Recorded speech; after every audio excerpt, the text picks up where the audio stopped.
Bismillahirrahmanirrahim. Assalamualaikum warahmatullahi wabarakatuh. Alhamdulillahilladzi hadana li hadza wa ma kunna linahtadiya laula an hadanallah. Wa asyhadu an la ilaha illallah wahdahu la syarika lah wa asyhadu anna Muhammadan abduhu wa rasuluhu alladzi la nabiyya wa la rasula ba'dah. Allahumma shalli wa sallim wa barik wa an'im ala hadzal nabiyil karim Muhammadin wa ala alihi wa ashabihi wa man sara ala nahjihi bi ihsan ila yaumiddin.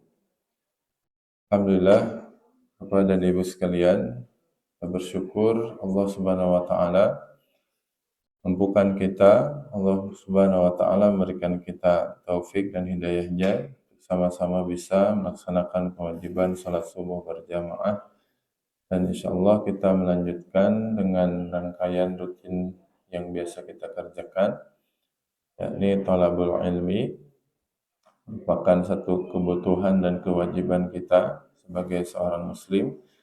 Semoga salat subuh kita dan juga thalabul ilmi kita menjadi memberat timbangan amal saleh kita di yaumil akhir. Bapak Ibu sekalian, insyaallah pembahasan kita ini sebetulnya pekan ganjil itu harusnya yang mengisi itu guru kita sekalian, yakni Ustaz Saiful Islam hafizahullah ta'ala, tapi qadarullah karena beliau sedang melaksanakan tugasnya sebagai pembimbing ibadah haji, maka mungkin nanti ada pertukaran jadwal sementara. Insyaallah yang akan kita bahas Bapak Ibu adalah tafsir daripada surah An-Naba. Ya mungkin insyaallah di sini sudah mengenal begitu ya surah An-Naba, bahkan mungkin ada juga yang sudah belajar mengenai tafsir surat An-Naba ini. Mungkin ini adalah penegasan atau pengulangan ya, tentang apa yang sudah menjadi maklumat kita sebelumnya. Nanti yang akan kita bahas ini adalah surat An-Naba yang akan kita bagi ke dalam 4 atau 5 bagian. Nah, satu surat lagi juz amma ya, ada yang namanya surat Qisarul Mufassal. Surat yang pendek tetapi cukup panjang begitu, atau di dalamnya terdapat beberapa tema gitu. Nah, di antaranya adalah surat An-Naba ini. Surat An-Naba ada 40 ayat, tetapi di dalamnya tidak hanya membahas tentang satu topik, ya, tapi ada beberapa tema dan nanti kita akan membaginya ke dalam beberapa pertemuan. Ya. Di sesi pertama ini yang akan kita bahas tafsirnya adalah mengenai apa itu An-Naba, kemudian tafsir wal bayannya adalah tafsir surat An-Naba ayat 1 sampai ke 5 insyaallah. Baik, Bapak Ibu sekalian, secara penamaan An-Naba itu berarti berita yang besar. Jadi mafhum karena di dalam mushaf terjemahan Depak juga An-Naba itu diartikan sebagai berita yang besar ya. Kalau Ibu Bapak buka mushaf ya, Ibu Bapak buka mushaf Al-Qur'an, kemudian lihat surat An-Naba, maka akan kita temukan bahwa arti dari An-Naba itu adalah berita yang besar. Nah, Bapak Ibu sekalian, di dalam bahasa Arab ya, berita atau kabar gitu bisa diungkapkan dalam beberapa kata atau beberapa diksi. Yang pertama, berita itu bisa disebut juga al-khobar. Al-khobar itu berarti berita yang sifatnya biasa saja. Berita yang sehari-hari kita dengarkan. Gitu. Contoh, kalau kita dikasih tahu misalkan bahwa tetangga kita ini sudah berangkat ke tempat kerjanya. Pas nyapa ke rumah sebelah, gimana Bapak, Dek, ke anaknya. Terus anaknya bilang, Bapak sudah berangkat kerja. Pada jam yang sudah biasa orang berangkat kerja, kemudian kita tahu bahwa orangnya juga memang berangkat pada waktu itu, dan itu menjadi kabar yang biasa. Gitu. Nah itu namanya al-khobar. Kabar yang ketika kita mendengar, maka ya biasa saja memang sudah selayaknya seperti itu, gitu, informasinya. Gitu. Tapi kalau tetangga kita itu ternyata pas kita tanya, Pak, Dek, kenapa kemana bapaknya gitu. Kemudian anak itu malah bilang, oh bapak saya dirawat di rumah sakit. Nah, itu berita yang baru, namanya al-hadis. Gitu. Al-hadis itu berita yang mungkin sifatnya umum, tetapi dianggap baru. Ya, baru kita dengarkan. Kalau bahasa Inggrisnya itu ada breaking news. Ya. Breaking news itu kan sebetulnya berita yang kalau dulu ada sekilas info ya. Jadi tiba-tiba ada kejadian apa, langsung ada diberitakan. Itu breaking news. Itu namanya al-hadis dalam bahasa Arab. Nah makanya perkataan Rasulullah atau perbuatan Rasulullah itu juga disebut al-hadis, Pak ya. Hadis. Kenapa hadis? Karena dianggap baru gitu. Ya, apa yang diberitakan Rasulullah itu dianggap sebagai hal yang baru yang didengarkan oleh kaum bangsa Arab saat itu. Gitu. Relatif ya, relatif biasanya, nggak semuanya mungkin ya, tapi kebanyakannya mungkin disebut hal yang baru. Ya. Nah, maka yang pertama, kalau berita itu adalah berita biasa, dinamakannya khobar. Gitu. Kalau berita itu berita yang baru didengarkan, atau informasi yang mendadak begitu. Nah, itu namanya al-hadis ya. Nah, apa itu an-naba ya? An-naba itu berasal dari kata nabba'a yunabbi'u. Ya. Artinya memberikan kabar yang sangat penting. Ya. Berkaitan dengan pribadi seseorang atau masyarakat yang luas atau banyak orang gitu. Jadi diartikannya sebagai berita atau kabar yang sangat genting, yang sangat penting. Bisa berkaitan dengan seseorang, bisa berkaitan dengan banyak orang. Kalau ternyata tadi tetangga yang kita sapa itu bilang bahwa bapaknya meninggal dunia, nah itu namanya bukan khobar, tapi naba. Beritanya besar, beritanya penting, yang orang dengar bisa kaget gitu. Yang orang dengar bisa secara refleks mereka membahas berita tersebut. Gitu. Itu namanya naba. Ya. Nah Bapak Ibu sekalian, dari kata naba ini lahirlah kata nabi. Yang bermakna orang yang membawa berita besar. Jadi kalau an-naba itu berita besar, kalau nabiun itu orang yang membawa berita besar. Makanya seorang nabi itu akan mengabarkan kepada umatnya berita-berita yang penting gitu. Ya. Kisah-kisah yang penting atau informasi-informasi yang penting yang menyangkut kehidupan umatnya. Ya, baik menyangkut kehidupan pribadinya ataupun kehidupan masyarakat luas. Nah, itu fungsi nabi ya, yaitu menyampaikan an-naba, berita yang besar. Maka disitulah lahir kata an-naba. Nah, an-naba ini adalah surat Makkiyah, ya, berarti surat yang turun di Mekah sebelum Rasulullah dan para sahabat itu hijrah ke Madinah. Bagaimana yang kita tahu bahwa surat Makkiyah itu biasanya isinya adalah akidah. Biasanya isinya tentang akhlak, ya, tentang kenabian, tentang akhirat. Gitu. Nah, begitupun isi daripada surat An-Naba, sebagaimana umumnya juz amma itu berisikan tentang akhirat, berisikan tentang keimanan.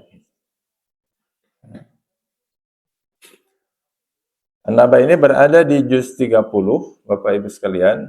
Makanya juz 30 biasanya dinamakan dengan juz amma. Ya, itu diambil dari kata pertama di surat pertamanya. Kalau surat pertama di juz 30 itu adalah surat An-Naba, maka kata pertama dalam surat An-Naba itu adalah kata amma yatasa'alun. Amma. Ya, makanya dinamakan juz amma, ya, atau juz yang diawali oleh kata amma gitu. Ya, ini diawali oleh surat An-Naba. Ya. Dan surat An-Naba termasuk surat yang sering dihafalkan, ya. Kalau kita lihat anak-anak ya di sekolahnya itu biasanya sudah menghafal surat An-Naba. Ya. Ibu-ibu sudah hafal surat An-Naba? Alhamdulillah. Kalau belum, PR ya. Dihafalkan.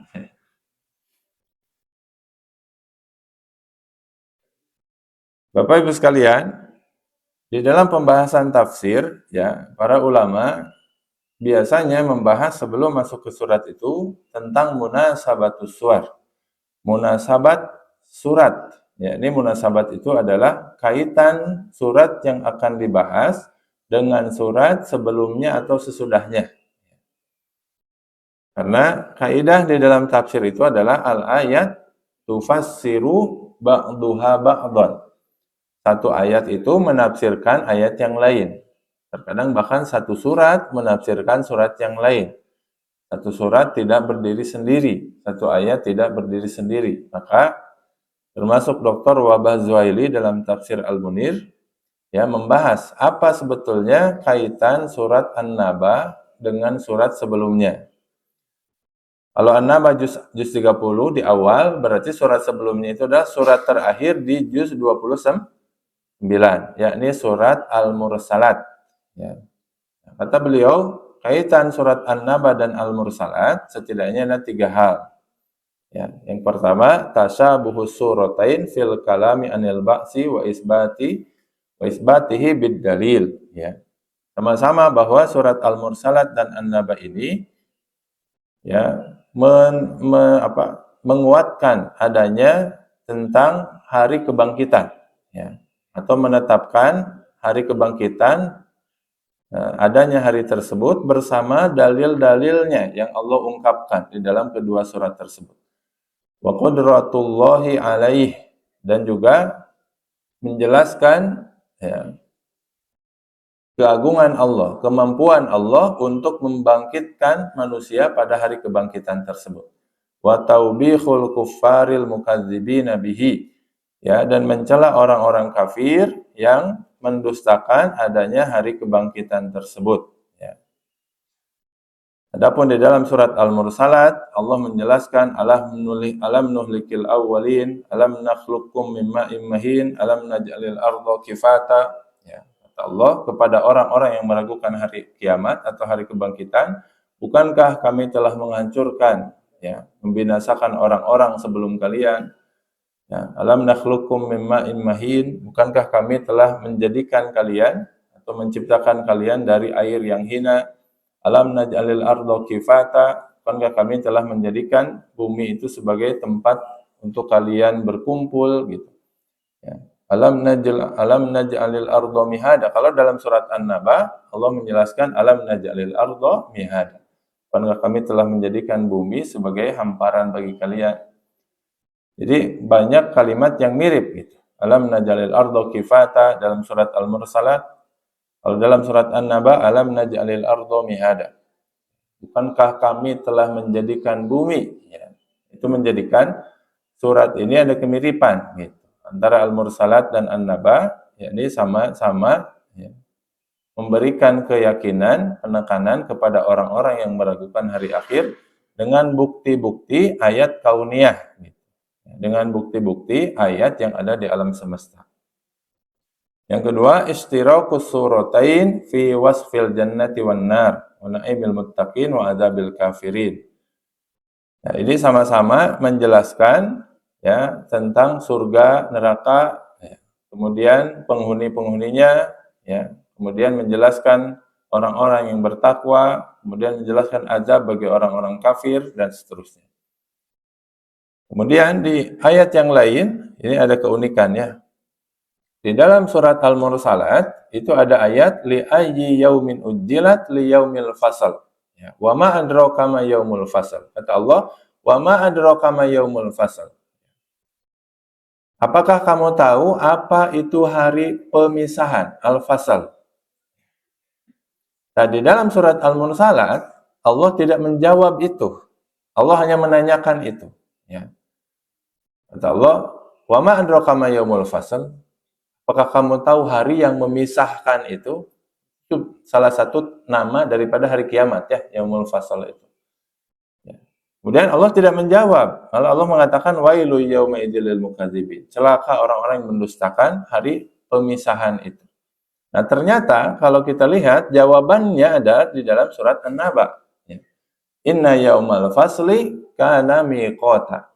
Yauma yunfakhu fis suri fatatuna afwaja. Sungguhnya hari pemisahan itu kana miqata. Telah benar-benar Allah tentukan waktunya hari kiamat itu. Yauma yunfakhu fis sur fatatuna afwaja. Yaitu hari ditiupkan sangkakala, maka kalian itu akan datang kepada kami secara berbondong-bondong. Ya, barulah penjelasannya ada dalam surat An-Naba. Makanya Bapak Ibu sekalian, tadi kaidahnya itu ayat itu saling menafsirkan satu sama lain. Bahkan surat bisa menafsirkan surat yang lain gitu. Termasuk ini, ya, ada di surat Al-Mursalat, pertanyaan yang belum terjawab. Ternyata jawabannya ada di dalam surat setelahnya, di dalam surat An-Naba. Ya. Itu pentingnya kita memahami atau merujuk kepada para ulama tafsir. Gitu. Kadang kalau kita baca, kita mau orang awam, ya nggak ngeh gitu. Nah, ini berarti nggak ada jawabannya. Ternyata ya jawabannya ada di surat yang lain. Ya, itu begitu para ulama menjelaskan. Ya, secara global, ya, kaitan An-Naba dan Al-Mursalat itu adalah kedua surat itu saling melengkapi. Berisi tentang perintah perenungan menemukan kebenaran ilahi. Ya. Kemudian ada penjelasan mengenai sifat-sifat surga, ya, kenikmatan-kenikmatan surga. Kemudian azab bagi penghuni neraka. Kemudian targhib wa tarhib, ya, atau motivasi dan juga ancaman. Ya. Jadi penjelasannya, kaitannya di antara lain adalah di dalam surat Al-Mursalat ada pertanyaan, ya, apakah itu hari pemisahan? Wa ma adraka ma yaumul fasal? Ya, itu jawabannya dalam surat An-Naba. Inna yaumal fasli kana miqata. Ya, yauma yunfakhu fis-sur fatatuna afwaja. Ya. Kemudian di dalam surat Al-Mursalat, Bapak Ibu sekalian, di ayat terakhirnya ada kalimat begini, fa bi ayyi haditsim ba'dahu yu'minun. Ya, maka dengan kata apa lagi kata Allah? Dengan kalimat apa lagi? Dengan berita apa lagi yang baru yang bisa membuat mereka beriman? Ini kan dalam surat Al-Mursalat Allah mengulang sampai 5 kali. Wailu yauma idzil lil mukadzibin. Celakalah orang-orang yang mendustakan. Ya, celakalah pada hari kiamat orang-orang yang mendustakan adanya hari kiamat tersebut. Orang-orang yang mendustakan hari akhir, orang yang mendustakan agama, orang yang mendustakan kenabian, orang yang mendustakan Al-Quran, orang yang mendustakan wahyu, maka akan celaka di hari kiamat itu. Ya, kemudian Allah jelaskan tadi, bukankah kami telah menciptakan mereka, bukankah kami telah memberikan bumi sebagai hamparan, dan lain sebagainya. Allah jelaskan. Maka kata Allah, bukankah itu sudah cukup penjelasannya? Allah mengatakan, fabi ayyi haditsim ba'dahu yu'minun. Kemudian dengan perkataan apa lagi, kata Allah, kami akan menjelaskan kepada mereka, kalau mereka belum beriman, dengan apa lagi kami harus menjelaskan, supaya mereka bisa beriman setelah itu. Ya, dan ternyata setelah dijelaskan, mereka tetap tidak mau beriman, orang kafir Quraisy itu. Ya, maka setelah itu Allah jawab dengan surat An-Naba, dengan berita yang besar. Gitu.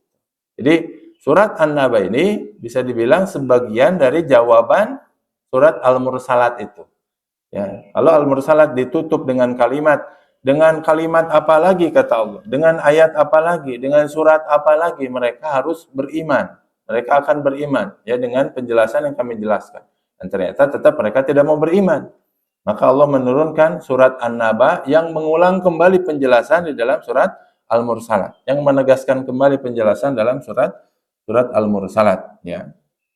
Boleh dibilang ya, mereka setelah turun surat Al-Mursalat masih juga nggak mau beriman, masih juga bertanya-tanya ya. Maka mereka tidak dibiarkan dalam keraguan oleh Allah. Maka Allah turunkan surat An-Naba sebagai bukti kebesaran Allah, sebagai penjelasan bagi mereka melalui penciptaan alam ya, melalui nanti dalam surat An-Naba ada hujan, Allah suruh merenung tentang hujan, tentang air yang turun, tentang rumput-rumput yang tumbuh dan lain sebagainya.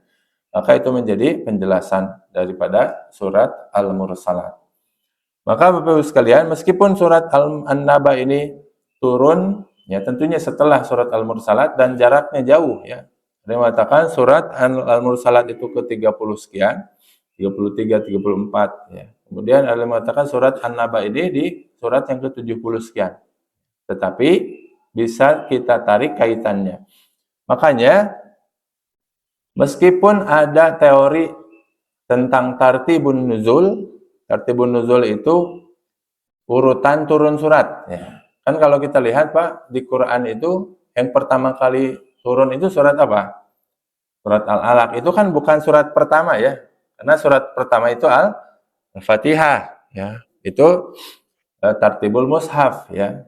Nah, maka ada tartibul mushaf dari Al-Fatihah, Al-Baqarah, Al-Imran, An-Nisa dan seterusnya sampai An-Nas. Ada tartibun nuzul. Tartibun nuzul itu Al-Alaq ya dan seterusnya. Nanti Bapak Ibu sekalian, mana sebetulnya yang bisa kita apakah bisa misalkan kita membaca atau menafsirkan ayat sesuai dengan tartibun nuzul? Ya, kenapa enggak tafsir itu dibuat seperti itu misalnya, Pak? Kenapa enggak tafsir itu dibuat pertamanya Al-Alaq, kemudian setelahnya surat yang turun setelahnya sampai ayat yang terakhir turun? Kenapa enggak gitu? Kenapa di kitab tafsir itu tetap urutannya sesuai dengan tartibul mushaf? Bapak Ibu kalau buka tafsir Ibnu Katsir, yang pertama kali beliau tafsirkan itu Al-Alaq atau Al-Fatihah? Fatihah. Semua tafsir itu dimulai dari surat Al-Fatihah. Karena memang apa? Urutan mushaf itu juga merupakan tauqifi. Ya, itu merupakan data dari Nabi SAW. Ketika surat ini turun, Nabi sudah menempatkan surat ini urutannya sekian. Surat ini urutannya sekian. Ketika Al-Fatihah turun, oh ini surat yang pertama. Ini Al-Baqarah turun, meskipun turunnya belakangan, kata Nabi, simpan di tempat urutan yang kedua. Gitu. Maka sebetulnya faidah yang bisa kita gali itu bukan dari berdasarkan tartibun nuzul, tapi tartibul mushaf. Maka dengan sendirinya, ya karena tartibul mushaf itu juga sudah susunan yang merupakan wahyu, ya, yang Allah wahyukan kepada Nabi, maka dengan sendirinya ketika kita membaca dengan susunan dari Al-Fatihah sampai An-Nas, maka dengan sendirinya kita bisa mengambil faidah. Bukan harus mengikuti asbabun nuzul. Makanya bukan tidak ada tafsir yang mencoba menafsirkan berdasarkan tartibun nuzul. Ya, ulama-ulama modern kontemporer yang hermeneutik misalkan itu ada yang mencoba itu. Tapi itu juga datanya tidak lengkap ya. Jadi urutan surat itu ada yang bisa diurutkan berdasarkan riwayat, ada juga yang memang tidak gitu. Jadi ada yang diketahui surat ini turunnya kapan, setelah dan sebelum surat ini, ada juga ayat atau surat yang belum diketahui turunnya itu kapan, atau minimal ada ikhtilaf, tidak bisa dipastikan gitu. Yang bisa dipastikan itu adalah tartibul mushaf. Ya, jadi urutan mushaf. Jadi urutan mushaf ini sudah kita baca aja seperti itu. Ya. Jadi kalau mau tafsir sama ya sudah berarti dari An-Naba sampai An-Nas. Ya. Jadi kalau mau tafsir yang lebih merinci atau yang lebih tersusun berarti dari Al-Fatihah dan seterusnya. Cuman kenapa kita mulai dari An-Naba? Karena juz amma ini yang sering kita baca ya, atau bahkan tadi sebagian juga dihafalkan surat An-Naba itu. Nah, ini tadi sudah dibahas ya, bahwa konteks umum daripada surat An-Naba ya, atau ini bisa disebut asbabun nuzul atau bisa disebut konteks turunnya ya, karena tidak secara langsung menegaskan tentang sebab turunnya.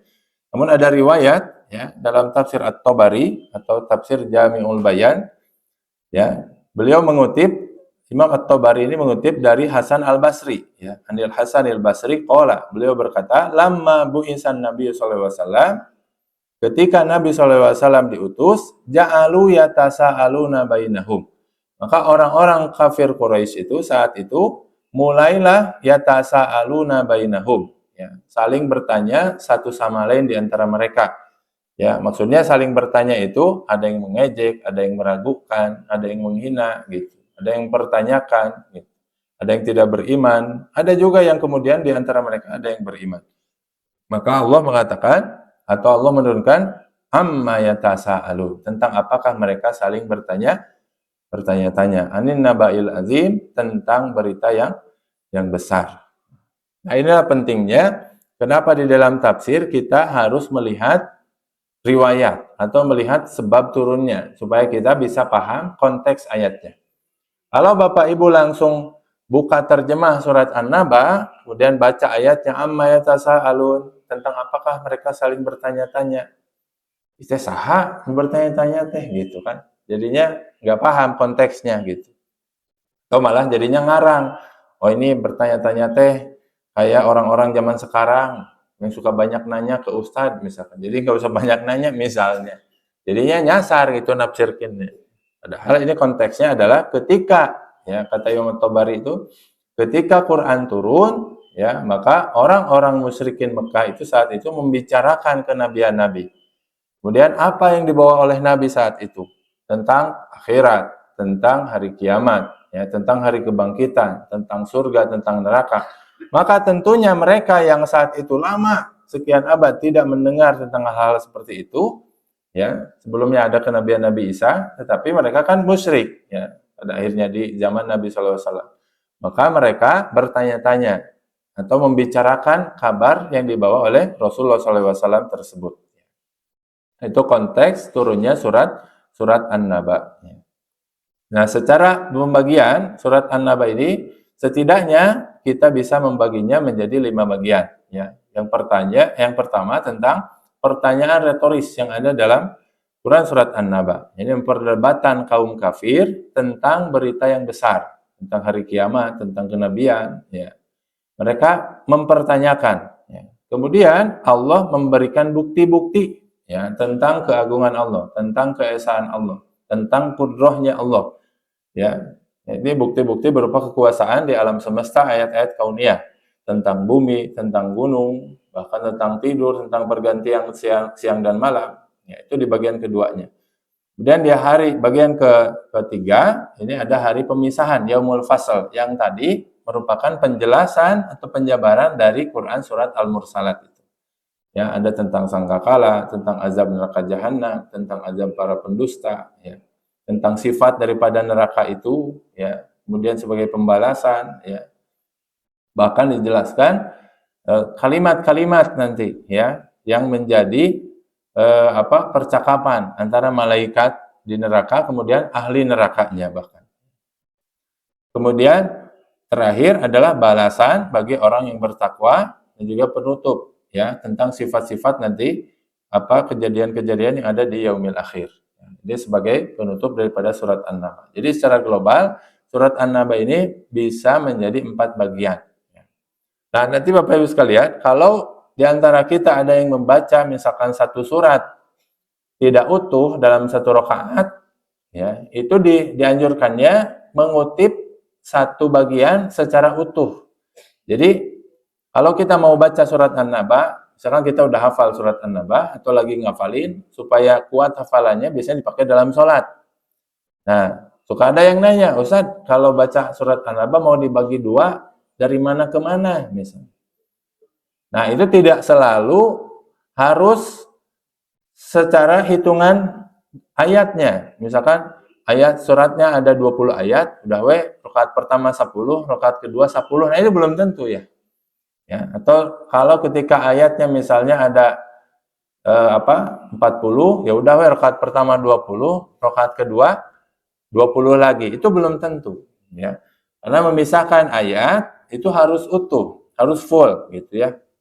Dalam satu topik atau satu tema pembahasannya. Ya, nah pembahasan dalam surat An-Naba kita bisa bagi menjadi 4 bagian, ya.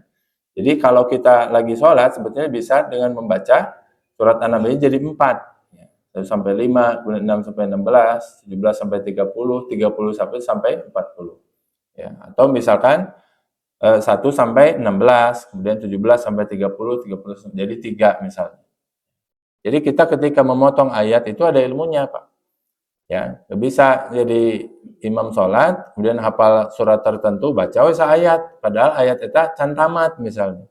Ada apalah ngan sakitu gitu. Ya, atau motong gitu. Nanti maknanya ada yang keliru, maknanya ada yang belum lengkap gitu. Ya, juga bisa asal baca, termasuk di dalam sholat. Gitu. Minimal kita baca terjemahnya, ya. Atau ada ain biasanya ya dalam Quran kita itu. Kalau ada ain itu ain itu kan unwan, ya. Unwan itu judul artinya atau maudhu, ya, atau tema gitu. Jika ada ain ke ain itu satu topik, satu tema.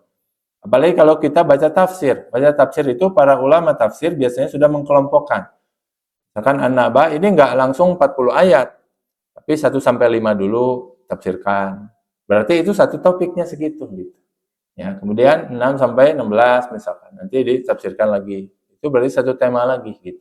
Nah, itulah yang bisa kita comot-comotnya untuk pembagiannya gitu. Jadi tidak bisa kemudian asal membaginya gitu. Nah, membagi juga harus tahu konteks ayatnya, harus tahu ilmunya. Baik, yang pertama kita lihat surat An-Naba ayat 1 sampai 5 ya. Allah buka tentunya dengan Bismillahirrahmanirrahim. Ya, kita coba bahas sedikit ya. Bismillahirrahmanirrahim, Bapak Ibu sekalian.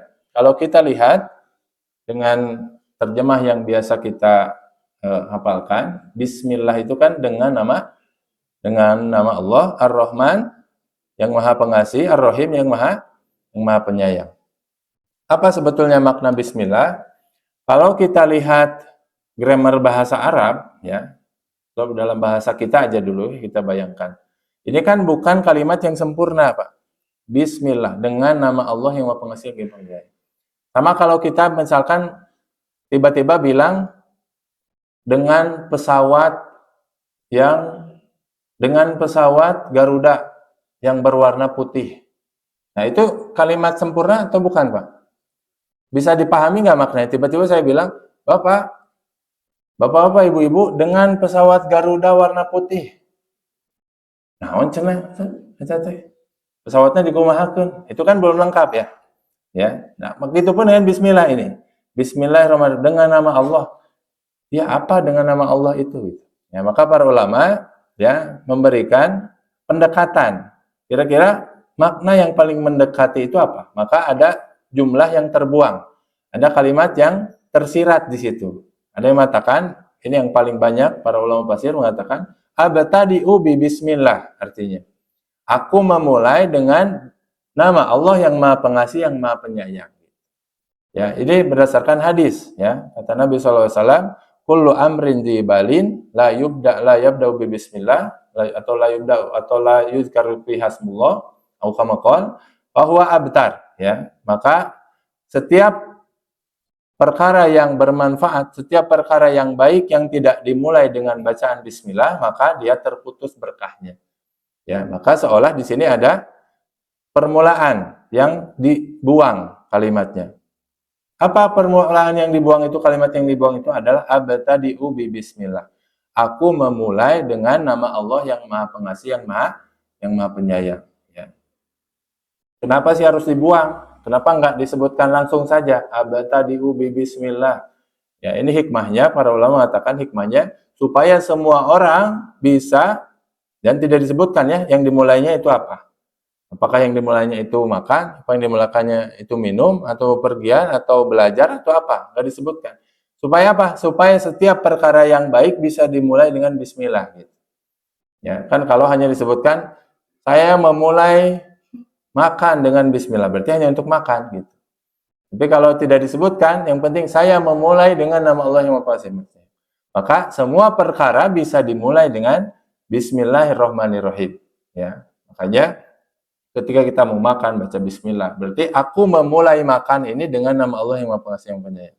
Ketika mau pergi berarti kita membaca Bismillah. Berarti aku memulai safar ini, memulai pepergian ini dengan nama Allah yang Maha Pengasih yang Penyayang. Jadi setiap Muslim ini diminta kesadarannya oleh Allah untuk memulai segala perkara yang baik tentunya dengan berwasilah dengan nama Allah yang Maha Pengasih yang Penyayang. Ya, jadi ada musahabah kata para ulama itu. Jadi musahabah itu senantiasa melibatkan Allah dalam segala perkara. Ya. Dengan cara apa? Dengan cara membaca Bismillah dalam segala urusan. Nah, tadi kata Nabi, setiap perkara yang baik yang tidak dimulai dengan Bismillah, maka perkara tersebut terputus berkahnya. Ya, maka ini kan sebetulnya jadinya mudah ya. Kalau kita tidak ada lafaz yang bisa kita baca, maka susah meniatkannya dalam hati untuk meminta musahabah dari Allah, ya, melibatkan Allah dalam perkara yang kita ingin lakukan.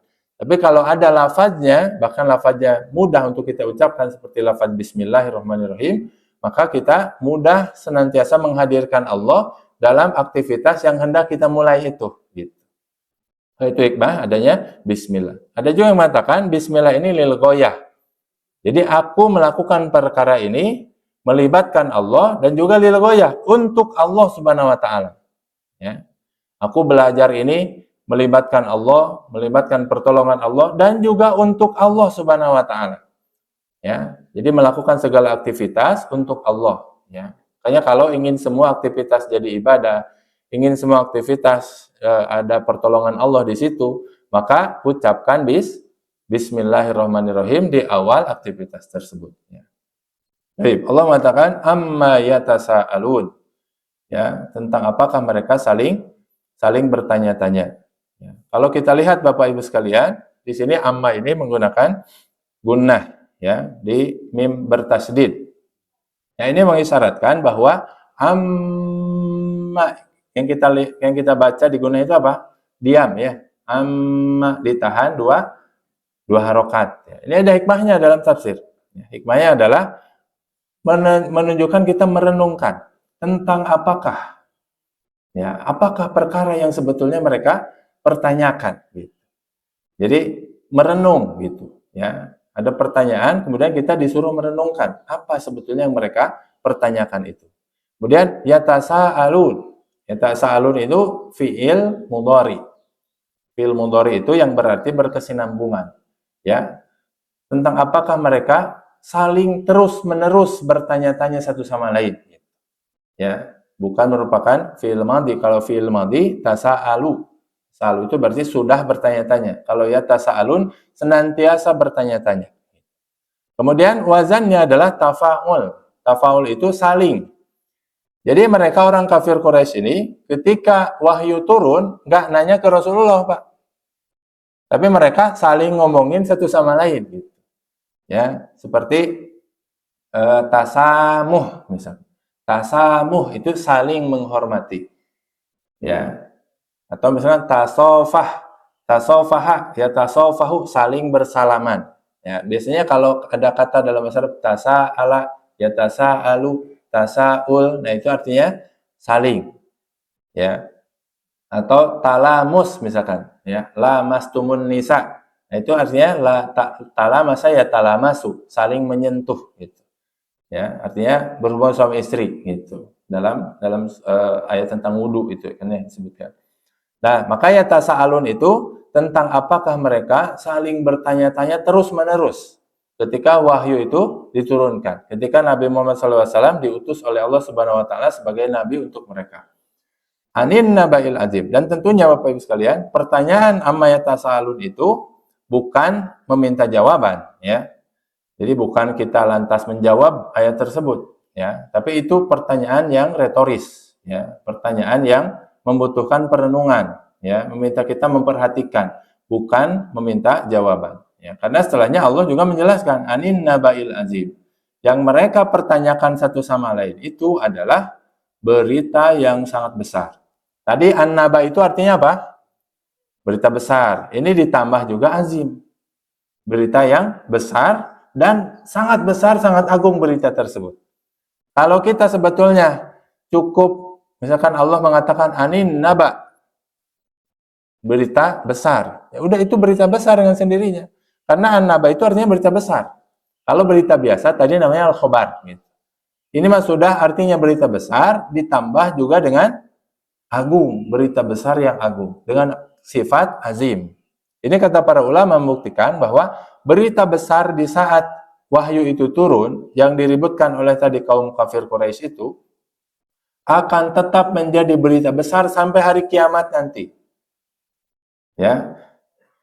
Jadi kan kadang gini, Pak, ada satu hal yang di masa tertentu merupakan informasi yang menakjubkan, informasi yang berharga. Tapi setahun, 2 tahun kemudian menjadi biasa aja kita dengar gitu. Ya, mungkin saat ini atau 2 tahun, 3 tahun lalu kita dengar COVID, gebeg gitu. Sekarang asa kenangan aja itu mah gitu. Ya, boleh jadi 10 tahun, 20 tahun lagi, ketika misalkan sudah ada obat, sudah ada vaksin, sudah apa-apanya, yang lebih canggih lagi, misalkan dengar itu ya udah itu mah hal yang sepele misalnya. Maka berita itu tidak selamanya berita besar akan tetap besar gitu. Lain halnya dengan wahyu yang diwahyukan oleh Allah. Ya, lain halnya dengan Al-Qur'an, dengan hari kiamat nanti, dengan kenabian nabi, itu sampai hari kiamat pun akan tetap menjadi berita yang besar. Ya. Makanya 10 tahun yang lalu, 20 tahun yang lalu orang duduk di majelis ilmu, mendengarkan tentang Quran, mendengarkan tentang hari kiamat, tentang kenabian Nabi, tentang sirah, tentang Islam, ya, perasaannya akan sama aja tentang pembahasan itu sampai hari kiamat juga. Ya. Jadi nggak ada yang sama urusan sepele itu. Enggak, gitu. Karena itu merupakan berita yang besar yang sangat agung. Ya. Dan alladzihum fihi mukhtalifun. Berita tersebut adalah berita yang mereka di dalamnya mukhtalifun. Nah, mukhtalifun itu artinya berselisih. Nah, Bapak Ibu sekalian, mukhtalifun itu juga Allah ungkapkan dengan kalimat isim fa'il, mukhtalifun. Isim fa'il itu pelakunya, Pak. Jadi tidak Allah katakan alladzihum fihi yakhtalifun. Kalau yakhtalifun itu kata kerja. Mereka berselisih. Kalau mukhtalifun, mereka adalah orang-orang yang berselisih. Bedanya apa? Kalau yakhtalifun, mereka berselisih, itu menunjukkan waktu. Mereka berselisih saat itu. Atau saat itu sedang berselisih. Kalau mukhtalifun, senantiasa berselisih. Misalnya gini, saya berbicara. Itu berarti saya sedang berbicara. Apakah berbicara terus-terusan? Kan enggak.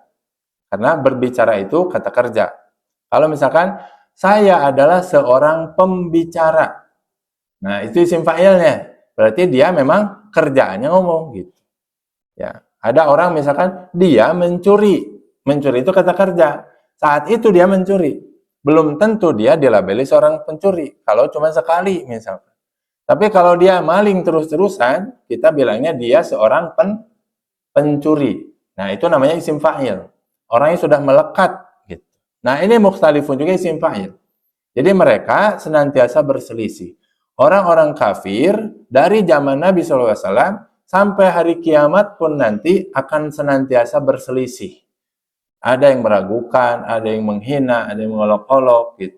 Ada yang kemudian menyombongkan diri mereka, tidak mau menerima wahyu yang mereka dengar, yang mereka terima itu. Ya, jadi senantiasa berselisih. Dan ini kan terbukti, Pak. Ya, sampai hari kiamat pun nggak akan terjadi 100% seisi dunia itu beriman. Ya. Pasti akan ada aja orang yang menentang. Ya, sama halnya ketika wahyu itu diturunkan. Gitu. Ya, karena mukhtalifun kata Allah. Orang-orang kafir Quraisy, orang-orang kafir dari zaman ke zaman sampai hari kiamat nanti akan senantiasa berselisih. Tidak akan mungkin semuanya sepakat untuk beriman. Gitu. Nah, kata Allah, kalla saya'lamun. Ya, kalau kata kalla biasanya diartikan sekali-kali tidak. Ya. Bapak Ibu sekalian, kalla itu adalah ungkapan dalam bahasa Arab ketika seseorang mendengarkan penjelasan yang dia ingkari. Dia tahu penjelasan itu salah, dia dengarkan, nunggu momentum untuk membantah. Itu kalla. Ya, misalnya gini, Bapak Ibu yang setiap subuh, setiap harinya sholat di masjid, apa ini? Baitul Mukmin. Kemudian lagi nyaba ke Antapani tengahnya, nyabanya caket ini ya. Pas di sana teh misalkan ada orang lagi ngumpul, Bu. Ya, lagi ngumpul teh ngomong, nah itu teh di Antapani ini Antapani tengah. Antapani Kidul. Itu di Antapani Kidul aya masjid, karena nanti Baitul Mukmin. Eta teh masjidna alus. Urang sok kadinya, ngomong nanti sok kadinya.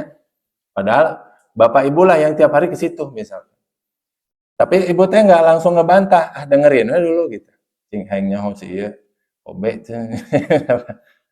Itu teh masjidna halus. Misalkan catna warna hejo misalkan. Karpetna warna koneng, asalain gitu cenah. Karpetna beureum misalkan. Catna ge bodas misalkan. Nah, tapi nunggu momentum untuk membantah.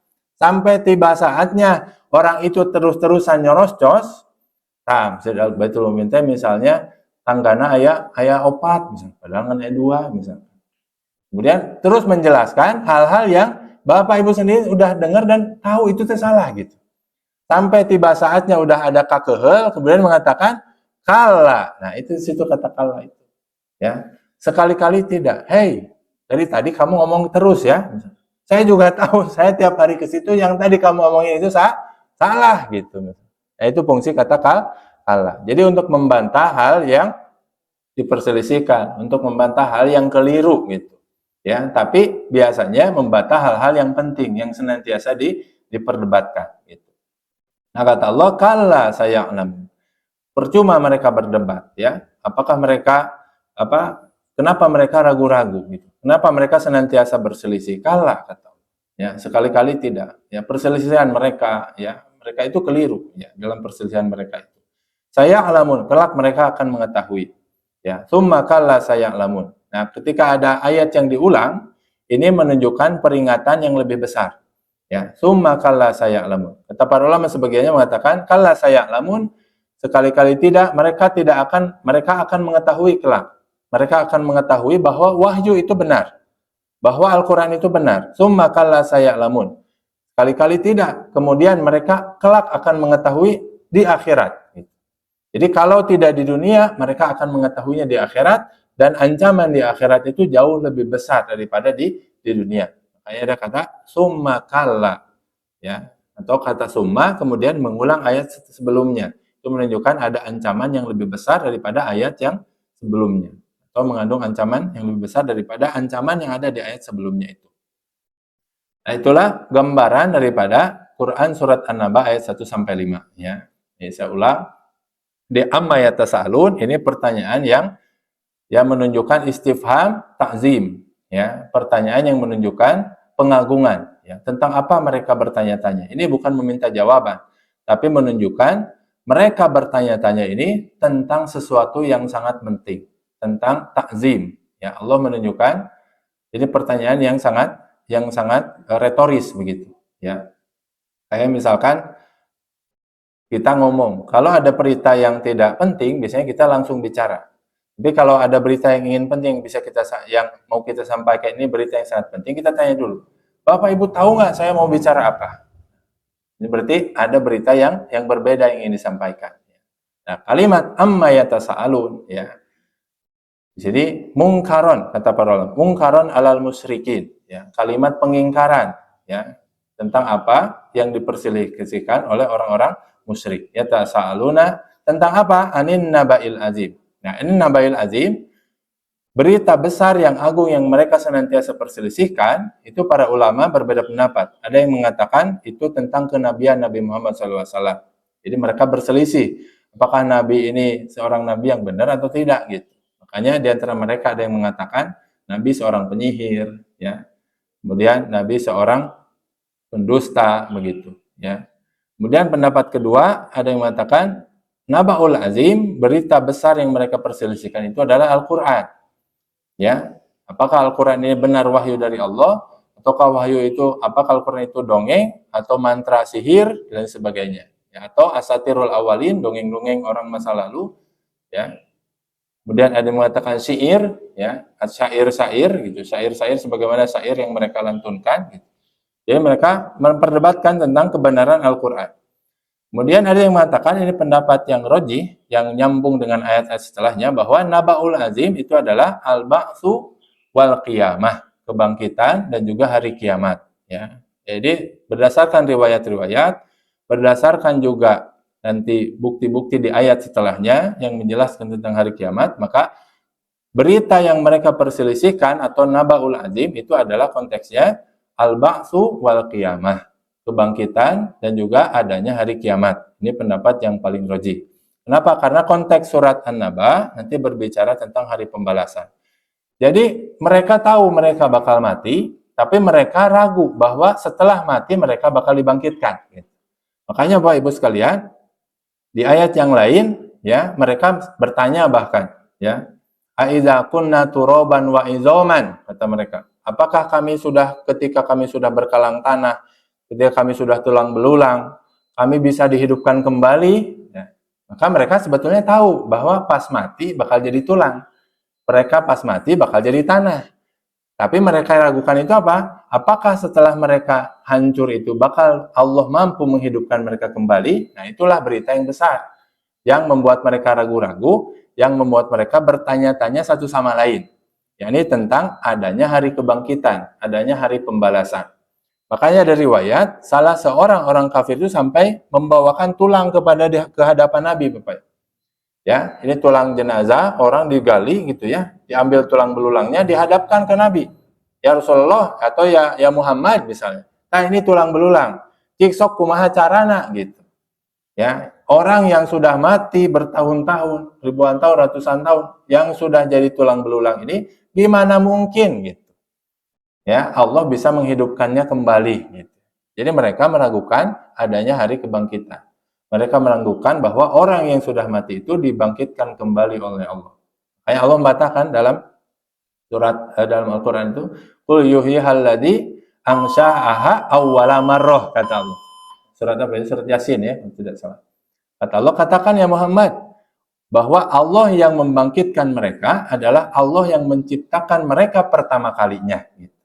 Ya, jadi kenapa mereka ragu gitu?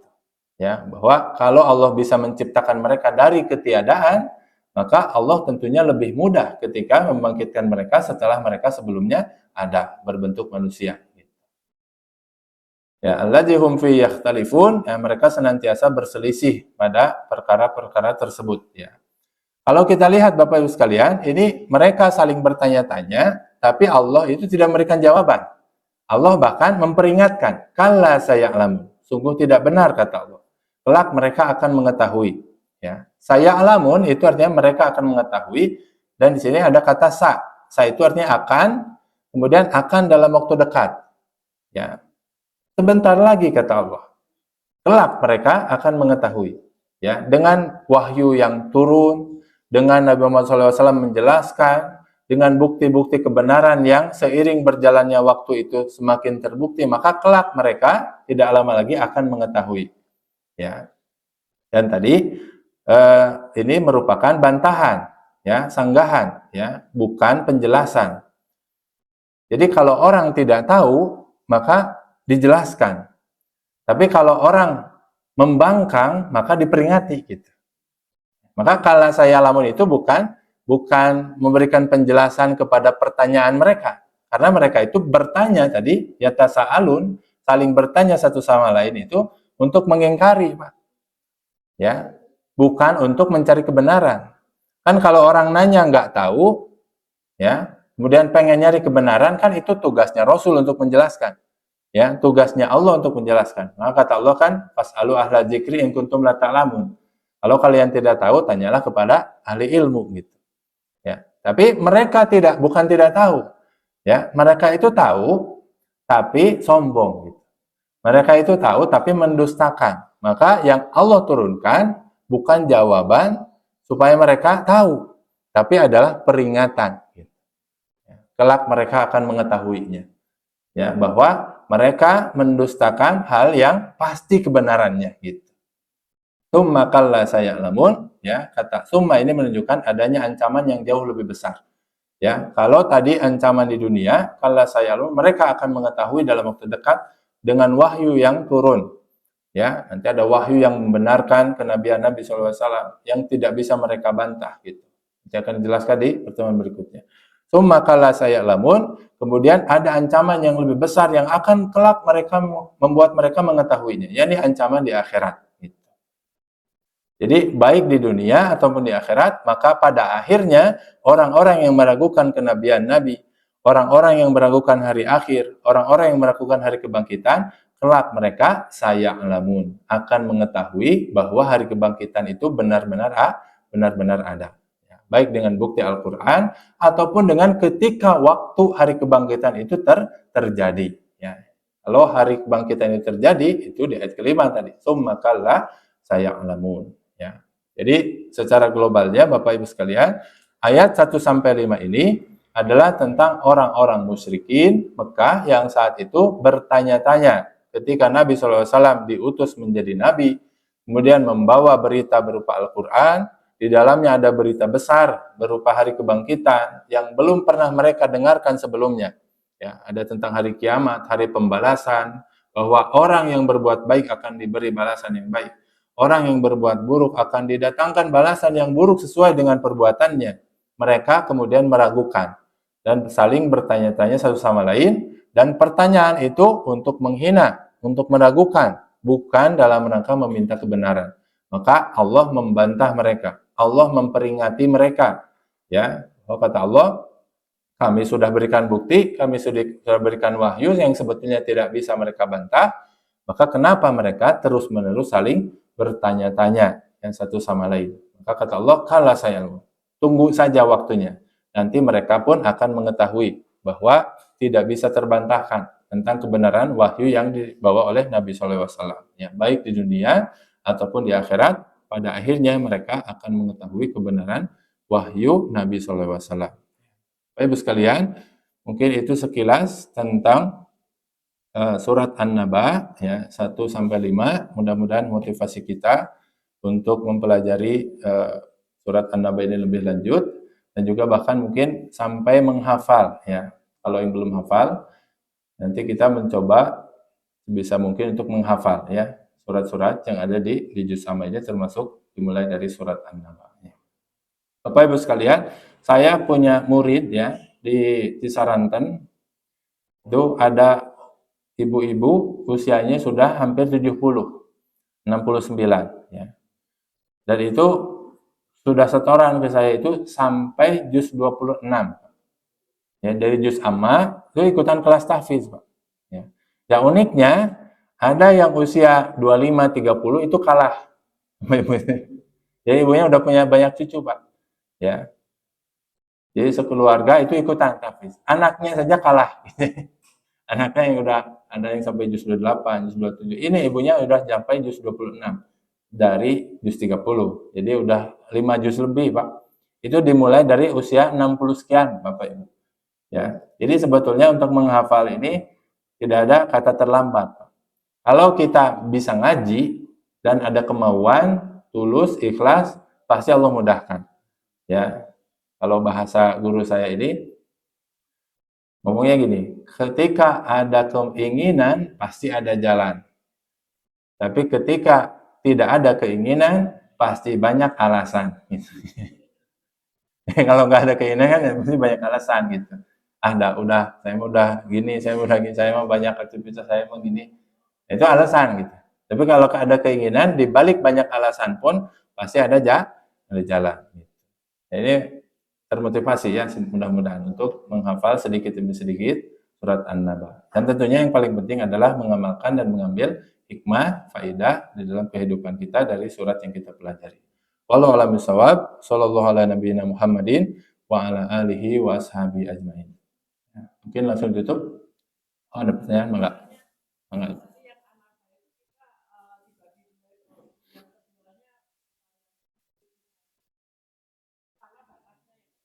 Ya, boleh Ibu membaca surat An-Naba ini dibagi dua, misalnya ayat 1 sampai 30, kemudian 31 sampai 40.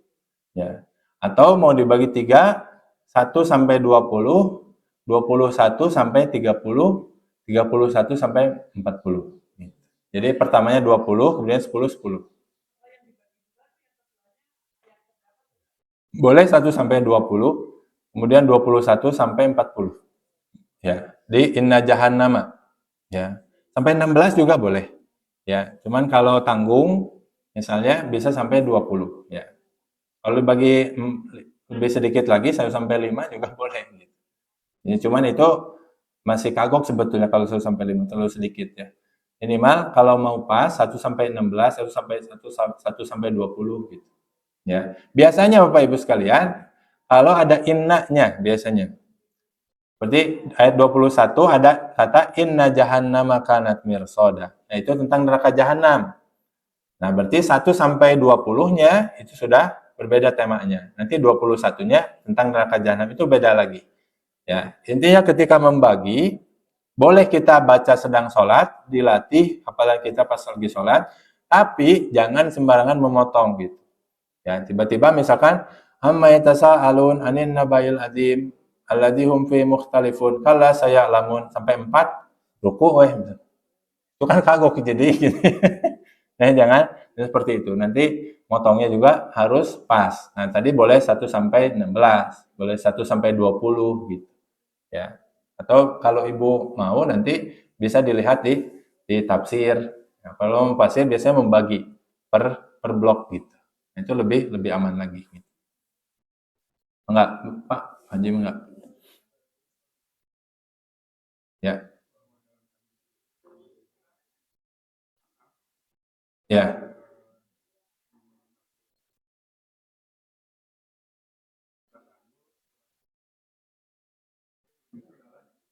Al-Baqarah. Oh, Al-Fatihah.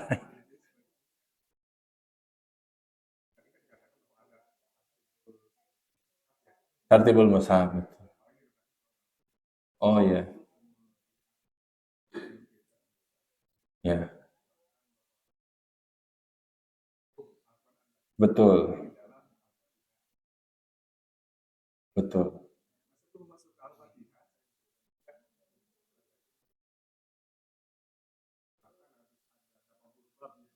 Iya. Iya. Ya. Betul. Masya Allah ya. Jazakumullah khairan, Pak. Turnuhun masukannya. Ya, kalau sudah hatam surat juz amma ya boleh ya. Nanti insya Allah kita bahas mungkin tentang surat Al-Fatihah atau bahkan dari Al-Baqarah ya. Jadi mulai dari depan juga bisa. Saya pernah bahas surat Al-Fatihah itu sampai 3 sampai 4 pertemuan, Pak. Satu surat itu. Ya, karena nanti bahasanya panjang gitu, surat Al-Fatihah. Jadi bisa saja nanti saya berkomunikasi nanti mungkin lebih lanjut.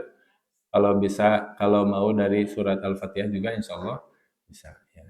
Kalau nanti ada ulumul Quran, sebenarnya kemarin sudah Pak ya, ya 2-3 pertemuan kemarin kan saya membahas tentang muqaddimah ilmu tafsir ya, tentang kaidah-kaidah penafsiran. Ya, sumber-sumber penafsiran, ada Quran bil Quran, Quran bil hadis, Quran bil qauli sahabah gitu.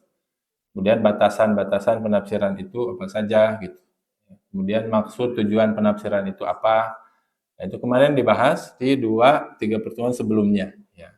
Adapun ulumul Quran, nah kalau ulumul Quran ini lebih ini lagi ya, nanti nggak bisa hanya belajar ulumul Quran, ya harus belajar bahasa Arab, harus belajar usul fikih gitu. Karena ulumul Quran itu ilmu yang sebetulnya tidak berdiri sendiri gitu.